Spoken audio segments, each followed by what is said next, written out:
Okey, yang ini kita goreng ayam goreng kelapa. Oh, macam ni lah dia punya rupa Telur sebiji. Oh, telur sebiji.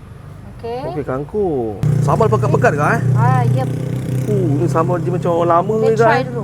Ni memang sambal orang lama ni. Alright, ikan bilis sikit Macam-macam lauk ada sini kak Yep. Yang paling special apa kak? Yang ni Ayam goreng kelapa. Bagi satu kak.